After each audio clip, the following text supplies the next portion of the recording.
Bonjour à tous et bienvenue sur la chaîne Goliath. Aujourd'hui, nous allons réaliser une vidange d'huile moteur. Et nous allons vous expliquer les différentes étapes.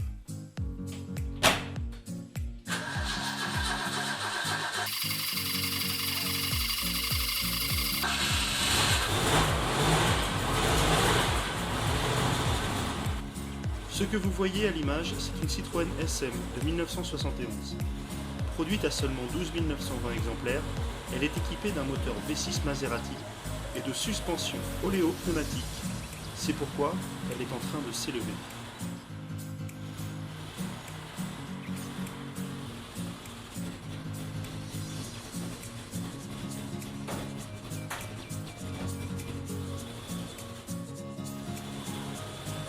Mais aujourd'hui, ce n'est pas de cette française dont nous allons nous occuper, mais d'une allemande, plus récente.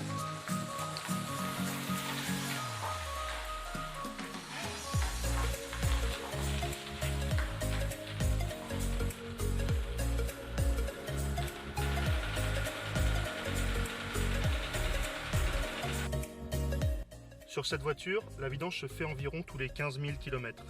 La dernière vidange avait été faite en mai 2019 au bout de 110 000 km.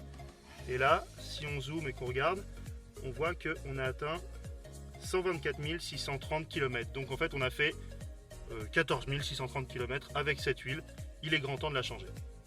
Alors on va ouvrir le capot, la poignée est juste là. Hop. Et bon. Également, on vérifie que le frein à main est bien serré. C'est bon, on est bon aussi.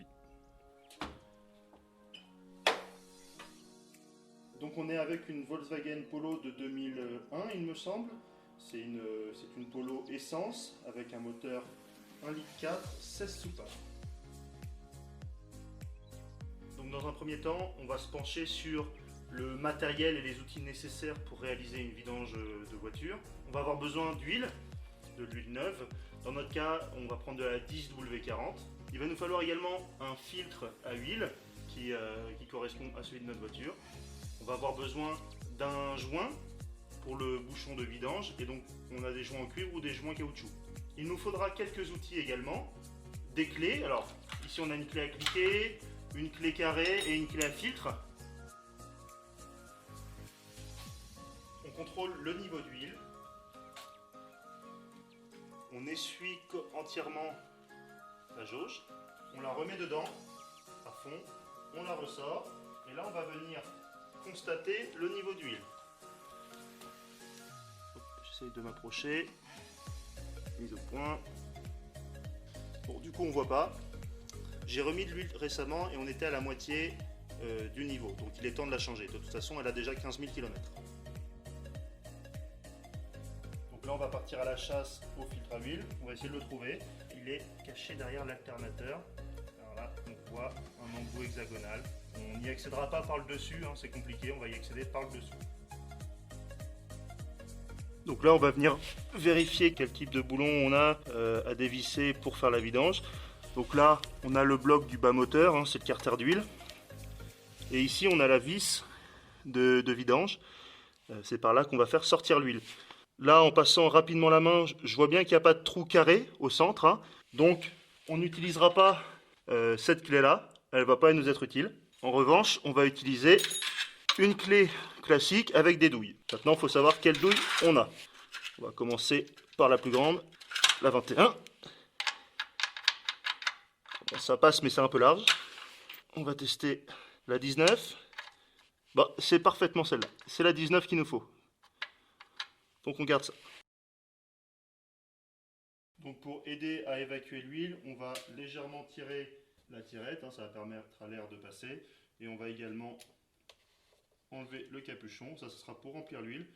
On l'ouvre et on le laisse dessus, ça c'est pour éviter que les poussières tombent dedans. Pour la vidange, on va se créer un bac de récupération avec un vieux bidon de 5 litres et un bidon de liquide de refroidissement, et on va lui faire un trou ici, quelque part par là.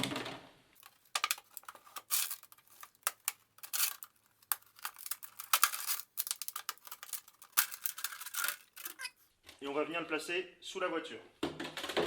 Bon, pas comme ça. Hein. On va placer une protection en dessous, parce que si on fait tomber de l'huile à côté, bah, au moins ça ne tombera pas sur le sol.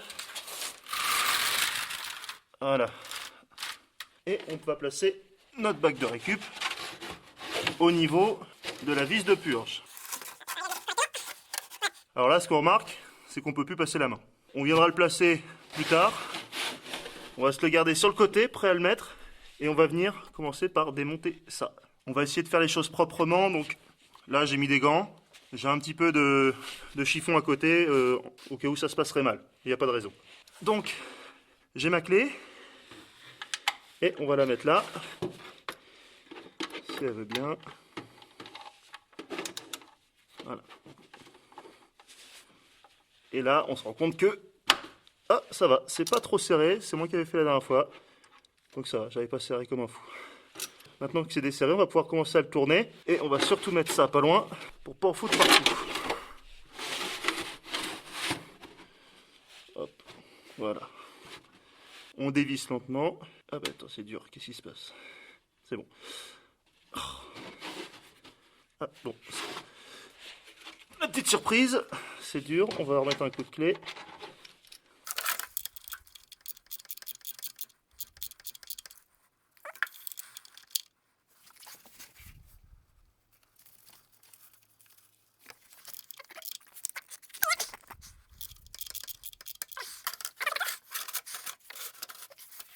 Ah, ça reste dur, hein. Qu'est-ce qui se passe?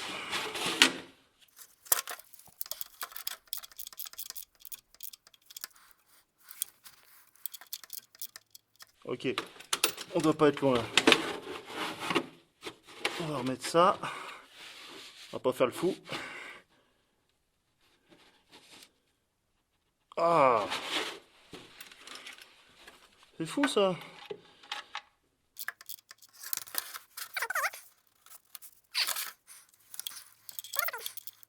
Comme quoi tout n'est pas si facile. Je commence à réussir à la dévisser à la main. Ouais, ça devrait être bon. Alors désolé, vous voyez pas grand chose. L'idée c'est de pas faire tomber le bouchon dans le pot non plus.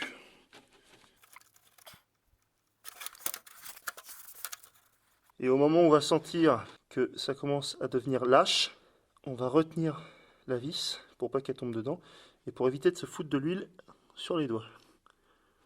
C'est sûr que le bocal soit bien dessous. Ok, ça coule, c'est bon. Voilà. Vous voyez, ça coule juste là-bas, au bout de mon doigt. Et voilà, là on va laisser vidanger.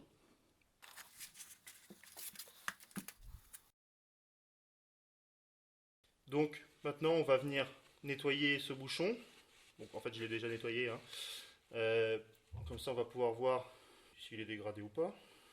On contrôle également s'il y a de la limaille. Donc là il n'y en avait pas, hein. En général l'embout est légèrement aimanté. Donc si on a de la limaille, bah, c'est mauvais signe. Mais là on n'en a pas.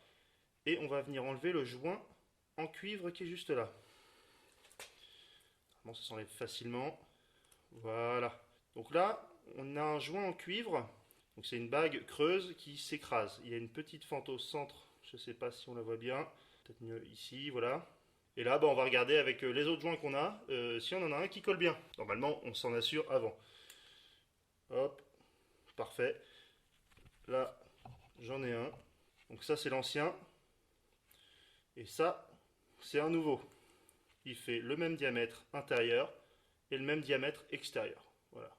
Donc on va venir le replacer là-dessus. Et il n'y a pas vraiment de sens pour le mettre. Moi, on va dire par habitude, je vais le placer avec la petite fente côté moteur.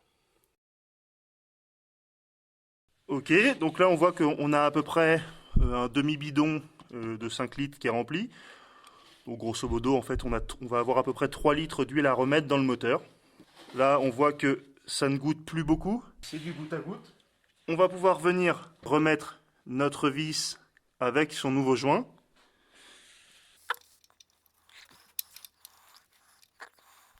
Il faut qu'il veuille bien se remettre. Il faut être dans l'axe. Comme on voit rien, c'est compliqué. Je crois qu'on est bon. On est bon, très bien. Ok, bah, tant qu'on y est, on va un petit peu essuyer ça, pour pas que ça coule partout. On va pousser le bidon d'huile et on va venir le resserrer à la main. dans un premier temps. Bon, là, ça redevient dur. Hop. Et on va visser jusqu'au contact. Voilà, là on est à contact. On le sent parce que ça devient dur. Et là on va serrer pas trop fort. L'idée étant d'écraser le joint, puisque c'est un joint par écrasement, mais pas trop. Voilà, là ça devient dur, pas la peine de forcer. On est bon, ça sert bouché. Donc tant qu'on y est, on va venir rapidement dégraisser les endroits où on a pu laisser de l'huile. Hein. Avec un chiffon et un peu de nettoyant frein. C'est un dégraissant très puissant. On vient essuyer les endroits comme ça. Ça nous permettra de voir si on a une fuite d'huile. Hop là. Voilà.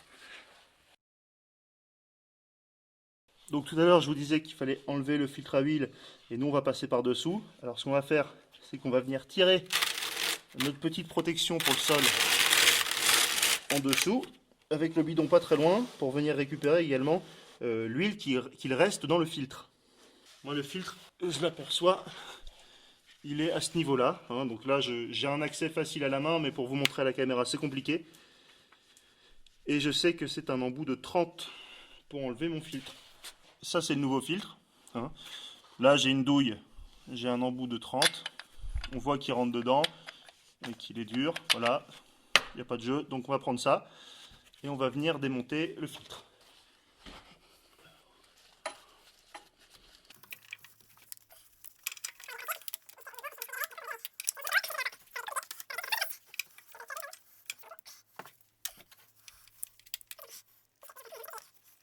Normalement un filtre à huile est serré à la main. Nickel. Oh, facile. Ok. Je ne vais pas desserrer plus parce que sinon ça va pisser l'huile partout. On va mettre ça en dessous en essayant de viser juste.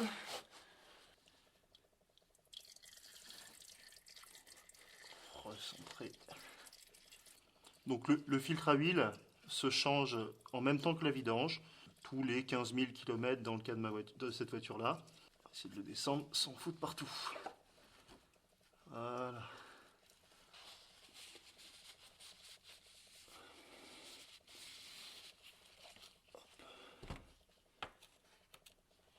Voilà notre ancien filtre à huile. Maintenant, à l'aide d'un chiffon propre, on va essayer d'aller mettre un coup de chiffon pour nettoyer la surface d'application du filtre.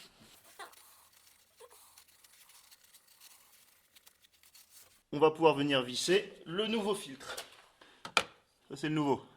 Donc avant de visser le nouveau filtre, on va venir mettre quelques gouttes d'huile sur le joint autour. Ça nous permettra de le démonter facilement la prochaine fois. Voilà. Et on n'hésite pas, on tartine légèrement. Et on va venir le revisser à la main.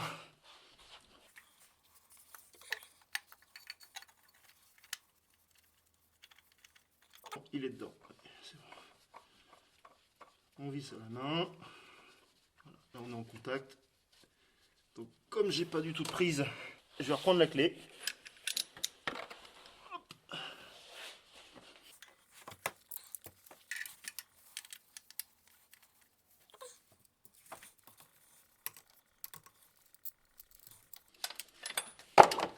Et merde, voilà. Ça c'est rigolo.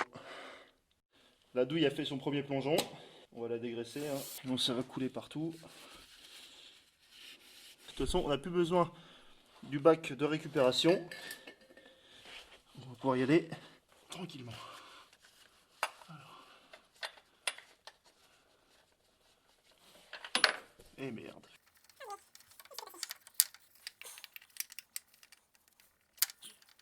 Et glisse du coup maintenant.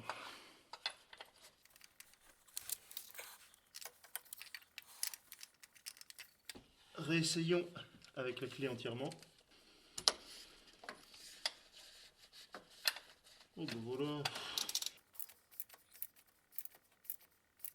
Et voilà, on va pas aller plus loin. C'est en contact, c'est ok. Passons maintenant à notre petite interlude culture générale, pour voir comment lire et choisir son huile de vidange. Tout d'abord, avant de parler d'huile, nous allons commencer par définir la notion de viscosité. Donc la viscosité, c'est la fluidité de notre liquide en fonction de la température. C'est-à-dire que l'huile va être beaucoup plus fluide, voire beaucoup plus liquide à haute température, et à contrario, va être plus pâteuse, voire même gelée à basse température. Alors ce qu'il faut savoir, c'est qu'il est très important de respecter les recommandations constructeurs. On a toujours un pote qui va nous dire prends n'importe, il n'y a pas de souci, c'est que de l'huile, mais pas du tout. Vous allez juste risquer de péter votre moteur.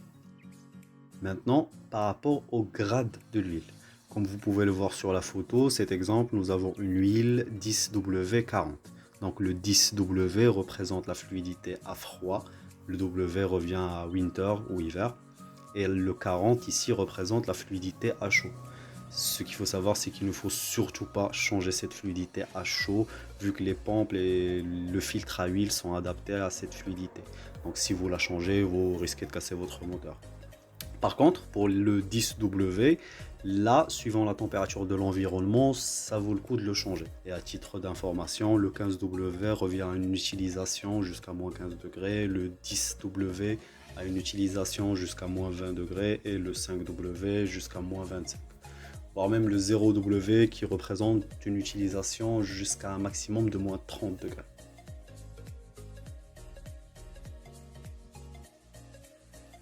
Donc maintenant, on va remettre l'huile dans le moteur. On va utiliser un entonnoir. Ça, c'est un entonnoir qui vient d'une machine, d'un lave-vaisselle. Hein, c'est pour mettre le sel de régénération. Et ben ça rentre nickel. Voilà. Donc, on va ouvrir ici. Et boum, ça rentre parfaitement. Donc là, on va mettre environ 3 litres d'huile dans ce moteur. Dans ce bidon, il nous reste environ 2 litres d'huile. Donc on va commencer par ça. Ensuite, avec l'autre bidon, on continuera et on mettra au total 2 litres et demi. Et petit à petit, ensuite, on mettra le dernier demi-litre d'huile jusqu'à ce que ce soit au niveau. C'est parti.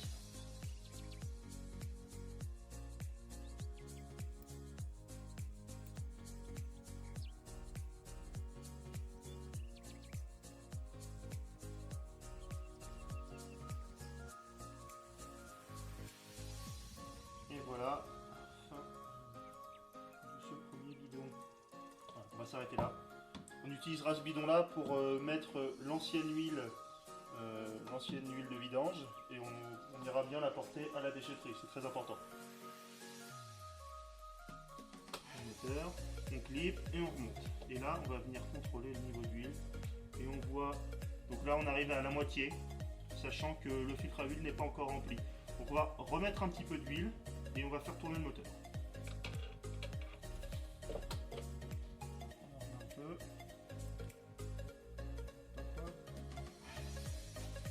Enlever ça avec un chiffon pour pas en foutre partout.